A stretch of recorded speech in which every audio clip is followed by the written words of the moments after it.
Kitabu cha Kutoka 23 mstari wa 20 hadi mstari ule wa 23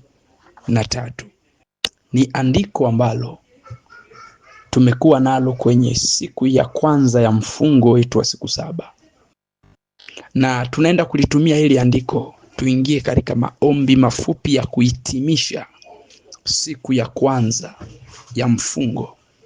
Na kwa namna yoyote ile ndani yako ukisikia hali ya kuendelea kuomba, Roho Mtakatifu anaendelea kukusaidia kuendelea kuomba.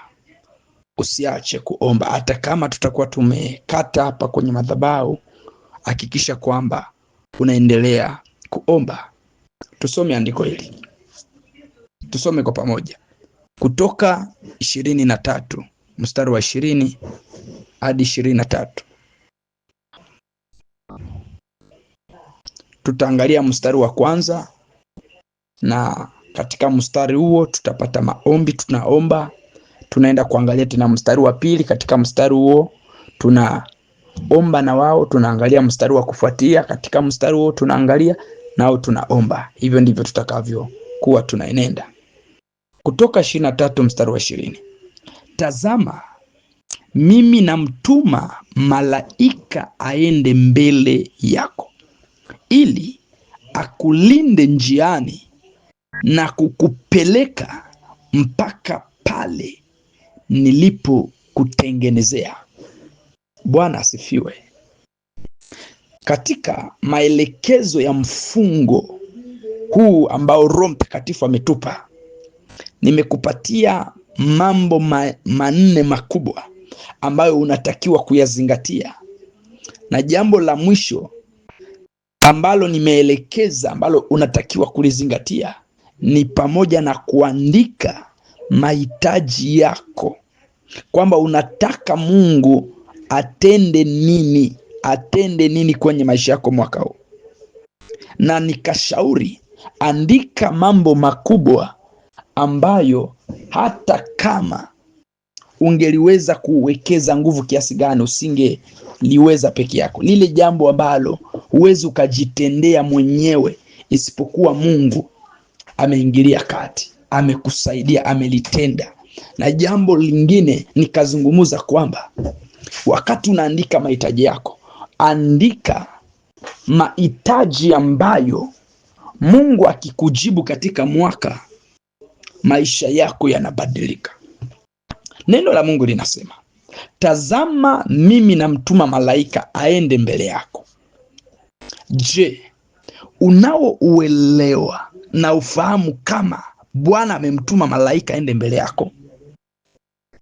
Je, malaika huyo umemwona kama tayari ameenda mbele yako? Maana malaika huo, utakuja kuna mstari hapa chini, malaika huyo kuna vitu vipo ndani ya huyo malaika, na amepewa kazi maalum kwa ajili yako mwaka huu. Jambo la kwanza kwamba aende mbele yako.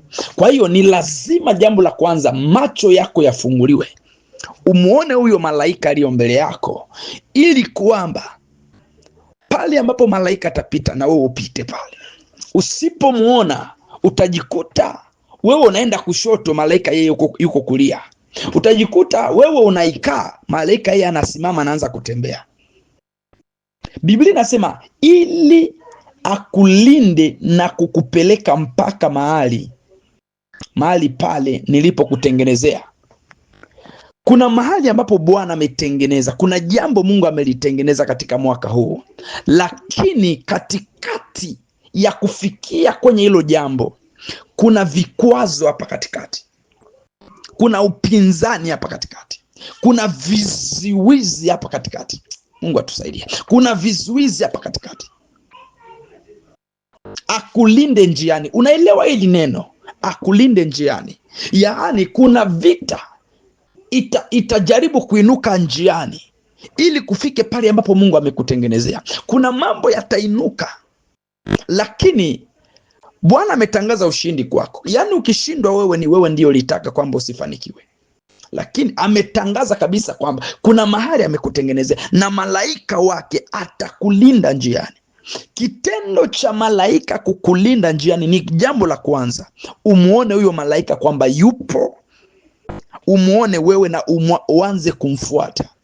Hilo ndilo jambo la kwanza. Tunaenda kuingia katika maombi kwamba Bwana, yafungue macho yangu nimuone malaika ambaye umemweka mbele yangu, ili kwamba au niongoze na ili kwamba anilinde nifikie pale ambapo uliponitengenezea. Katika jina la Yesu ninaomba ya kwamba Bwana unisaidie katika mwaka huu, wa 2026, katika mwaka huu Mungu, nimuone malaika ambaye umemweka mbele yangu, ili kwamba Mungu awe mwongozo, nifuate mwongozo, divine direction, mwongozo wa kimungu ambao Mungu ameuweka mbele yetu katika mwaka huu, tuweze kuona huo mwongozo na kuutii, ili tukawe salama na kufika pale ambapo Bwana alipopatengeneza kwa ajili yetu. Katika jina la Yesu anza kuomba kwa jina la Yesu Kristo Mungu aliye hai. Ninaomba ya kwamba Bwana wangu, mwaka huu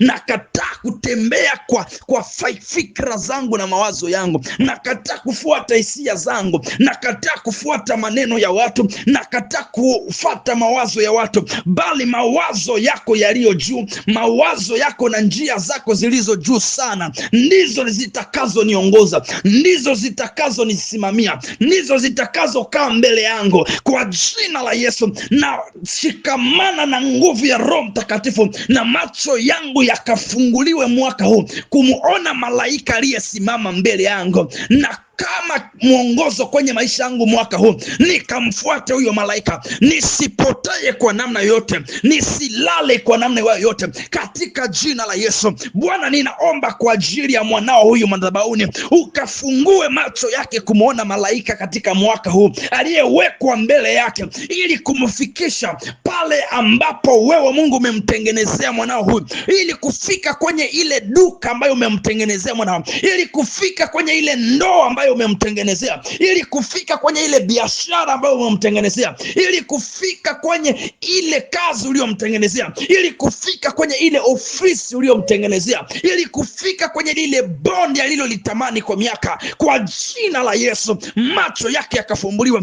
Ninaomba kwako Bwana, macho ya mtoto wako huyo, macho ya mtu yakafumbuliwe, upofu ukatoke kwenye uso wake, kwenye macho yake, na nuru kaingia, na akamuone malaika, na akafate mwongozo wako mwaka huu katika jina la Yesu Kristo. Tunakataa kutembea Bwana kwa mwongozo wetu, bali Roho Mtakatifu siku hii ya leo tunapohitimisha siku ya kwanza ya mfungo, tunapokea kibali cha kupokea mwongozo wako, ili kutembea katika mpango na programu ya mbinguni, ili kutembea katika ratiba ya kimungu, ili kutembea kwa kulingana na mwongozo wa kimungu kwa jina la Yesu Kristo. Malaika ambaye Bwana umempeleka mbele yetu, ili kwamba atuongoze na kufika pale ambapo ulipotutengenezea. Kwa jina la Yesu tunafika kwenye kilima ambacho Bwana alichotutengenezea mwaka huu, ni katika jina la Yesu Kristo aliye hai. Ripaya, Mungu uliye mwema sana, Mungu uliye mwema sana. Hatutafuata maagizo yetu, hatutafuata mawazo yetu, bali Roho Mtakatifu utatuongoza, utafungua macho yetu na kufuata nyayo zako katika jina la Yesu, katika jina la Yesu. Mstari wa 21 inasema ya kwamba jitunzeni mbele yake, msikilize sauti yake, maana wala msimtie kasirani, maana hata wasamee makosa yenu, kwa kuwa jina langu limo ndani yake.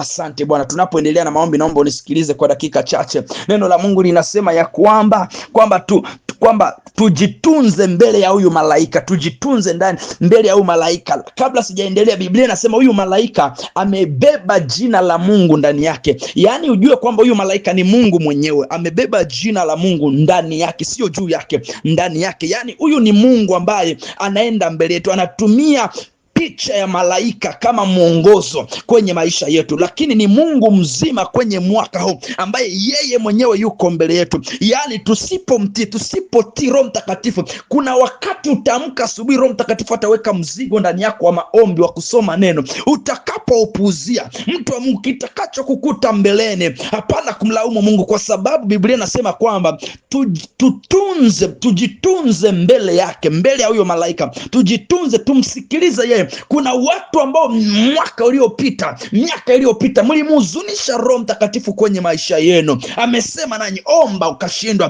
toa sadaka umeshindwa, funga ukashindwa, kabla hujaenda kazini soma andiko hili ukashindwa.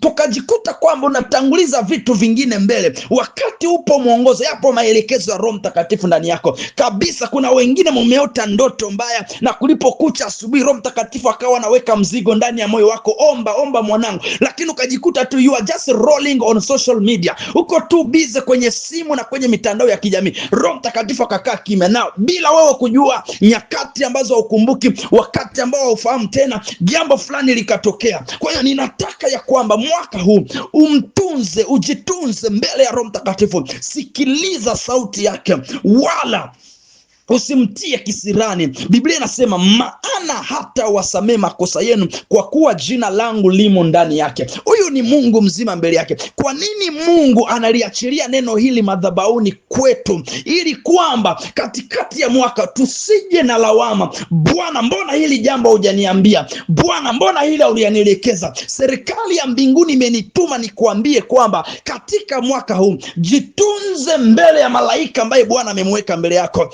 Jitunze, umsikilize, mtii kwa gharama yoyote. Utaamuka usiku, utaamuka asubuhi na mapema, utakuwa uko katika mazingira ambayo hayaeleweki, lakini Roho Mtakatifu ataachilia jambo ndani yako ili kwamba ulifanyie kazi. Wakati mwingine ni jambo ambalo utalifanyia kazi kwa maombi, ni jambo utalifanyia kazi kwa sadaka, ni jambo utalifanyia kazi kwa mfungo, ni jambo utalifanyia kazi kwa kutenda wema. Kwa hiyo hakikisha kwamba unamtii Roho Mtakatifu. Kwa hiyo tunaomba maombi ya kumwambia Roho Mtakatifu, nisaidie nijue namna ya kuenenda mbele zako na namna ya kujitunza na kukusikiliza wewe, katika jina la Yesu. Makosa yote ya 2025, 2024, miaka iliyopita, Bwana, mwaka huu tunayakataa. Mwaka huu tumeamua kukutii wewe Roho Mtakatifu. Mwaka huu tumeamua Bwana kujitunza mbele yako kwa msaada wa Roho Mtakatifu.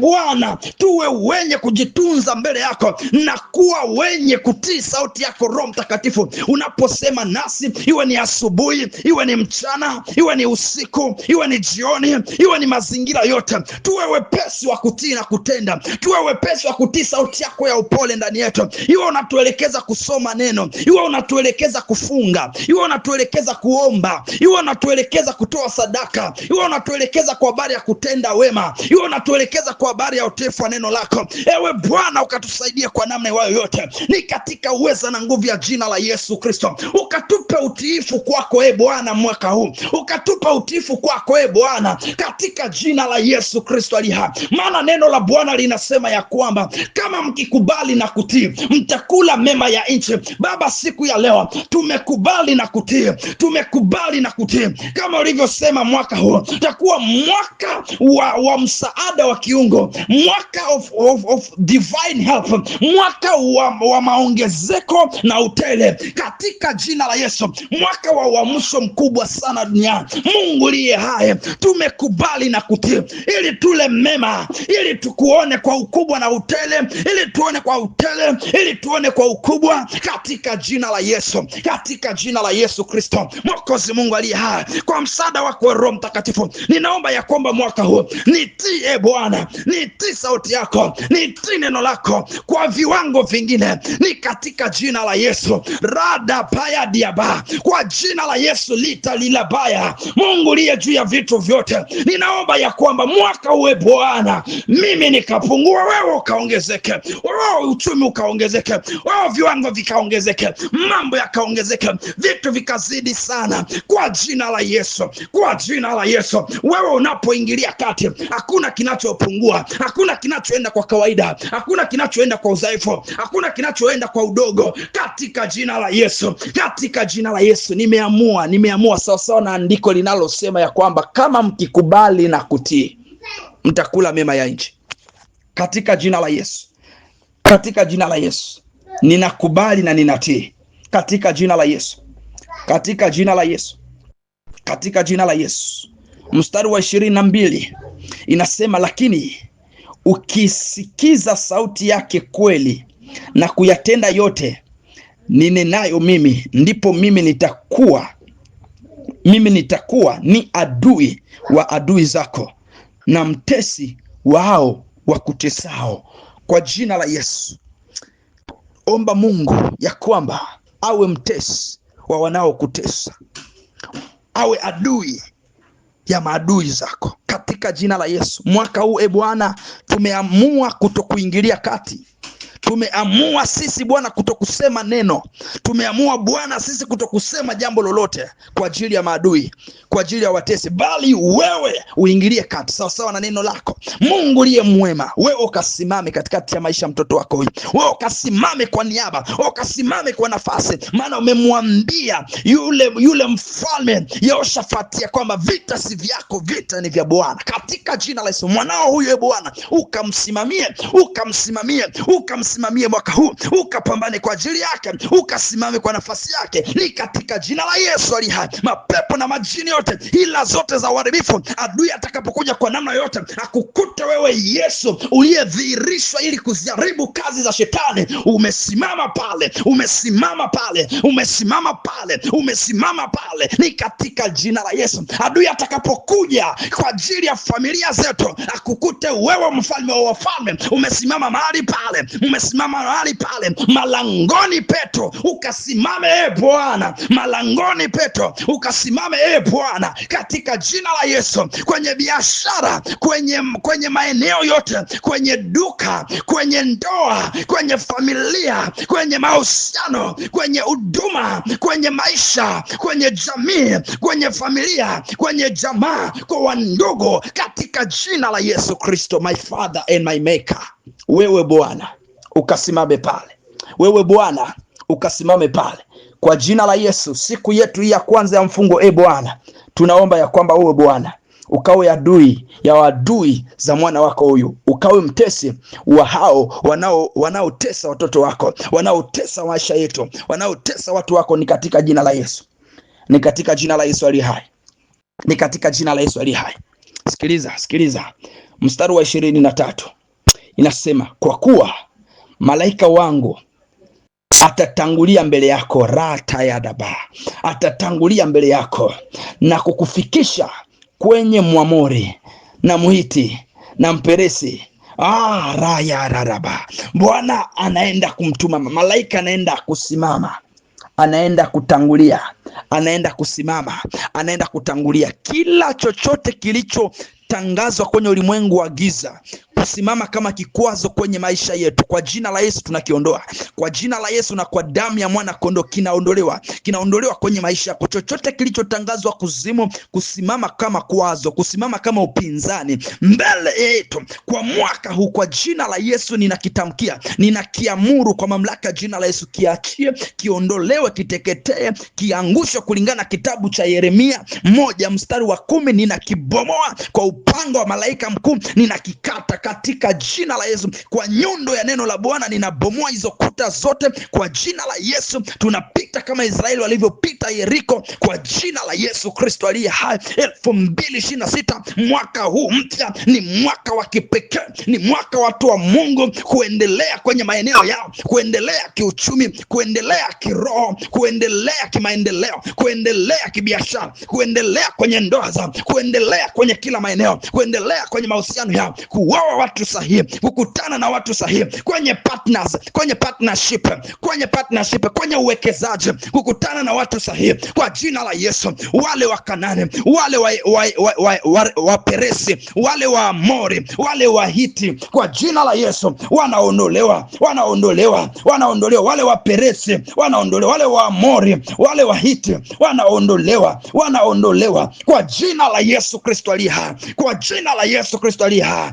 Ni mwaka wa kutawala, ni mwaka wa kutawala kwa jina la Yesu. Tunatawala na Bwana, tunatawala na Bwana, tunatawala na Bwana kwa jina la Yesu Kristo aliye hai. Tunatawala na Bwana, rababaya daba, tunatawala na Bwana, tunatawala na Bwana.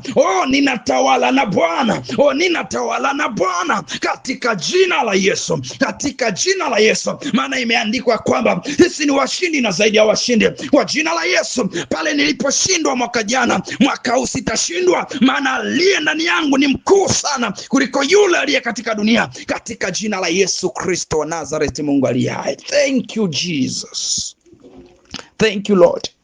Asante kwa ajili ya mwanao huyo ambayo umeandaa jambo la kipekee kwenye maisha yake kwa jina la Yesu. Kila kilichosimama mbele yake mwaka uliopita ninakiamuru, kila kilichosimama kikamzuia yeye asifike mbali, asifanyikiwe kwenye biashara, asipate pesa ya mtaji, asitoke kwenye madeni, asitoke kwenye mateso, kwa jina la Yesu hilo jambo linaondolewa. Huo mlima unapasuliwa kwa neno la Bwana aliye hai katika jina la Yesu. Pale ambapo ulipokwama mwaka jana, mwaka huu kunaenda kuwa na speed ya kimungu, speed ya kimungu, divine speed kwenye maisha yako katika jina la Yesu Kristo. Unaenda kumuona Bwana kwa utele sana, unaenda kumuona Bwana kwa ukubwa sana. Natangaza kama nabii wa Bwana, natangaza kwa mamlaka jina la Yesu Kristo, Bwana akadhihirike kwenye maisha yako, ukawe shuhuda kwa jina la Yesu aliye hai. Kuta zimeondolewa, mawe yametupwa, sanda zimevutwa, zimetolewa kwa jina la Yesu. Milima imefanywa kuwa tambarare, magonjwa yamekaushwa kwa damu ya Yesu. Asante Roho Mtakatifu, thank you Jesus, katika jina la Yesu. Ukisikia hali ya kuendelea kuomba ndani yako, just keep on praying. Ukisikia hali ya kuendelea kuomba, endelea kuomba. Mtu wa Mungu, fanya hivyo. Kumbuka tuko kwenye mfungo. Ukisikia hali ya kuendelea kuomba, endelea kuomba. Na wewe ambaye unahitaji msaada, wengine mtaviona kabisa, kuna mambo Bwana ataenda kuonyesha kabisa ambayo unatakiwa kuyazingatia, kuyafanya mwaka huu. Wengine mtaona katika ndoto, I'm telling you. Wengine mtaona katika maono wazi. Wengine mtapokea neno la maarifa na la hekima katikati ya maombi wakati unaomba. Wengine wakati unasoma neno la Bwana unalitafakari, utapokea maelekezo ya Roho Mtakatifu ya mambo ambayo unatakiwa kuyafanya. Iwe ni biashara, mambo ambayo unatakiwa kuyazingatia, mambo ambayo unatakiwa kuyatenda na kuyafanya. Iwe ni ya biashara, iwe ni ya kazi, iwe ni wapi uapply kazi, biashara ipi ufanye, mtaji, ndoa, mahusiano na vitu vingi sana. Kwa hiyo hakikisha kwamba unakuwa na muda wa kutosha. Wengine katika ndoto mtaona kabisa, wengine kabisa wakati mtakuwa unatulia, unatafakari tu kwa ajili ya mema ya Bwana na Roho Mtakatifu atasema na wewe. Wengine utakuwa tunafungua Biblia, tunakutana na andiko na unasikia linazungumza na maisha yako directly. Kwa hiyo hakikisha kwamba unazingatia mambo kama na hayo. Na wewe ambao unahitaji ushauri wa kiroho, namba zetu za madhabahuni ni alama ya kujumuisha 2778624371. Mungu akubariki. Mimi naitwa Mwalimu Joseph Lwamwe, na Kristo akutunze. Tukutane tena siku ya kesho ambayo ni siku yetu ya mfungo ya siku ya pili. Hakikisha kwamba haukosi. Mungu akubariki. Watumie ndugu zako, marafiki, na wao waungane nasi, na wao waombe pamoja, na wao waimarishe na kuanzisha mahusiano yao na Mungu aliye hai, aliyemtuma Kristo aje atuunganishe na Mungu. Mungu akubariki sana. Wewe ambaye hujaokoka, wasiliana nasi kwa upendo sana. Tutawasiliana na wewe ukiwa unahitaji kumpokea Yesu kuwa Bwana na Mwokozi wa maisha yako. Wakati sahihi wa kuokoka ndio huu. I am telling you guys, wakati wa kuokoka ndio huu ambao Bwana muda si mrefu ataenda kuvuna watu wake. Kwa hiyo mtu wa Mungu, hakikisha unawasiliana nasi kwa wakati, na Yesu akutunze kwa sasa. Shalom.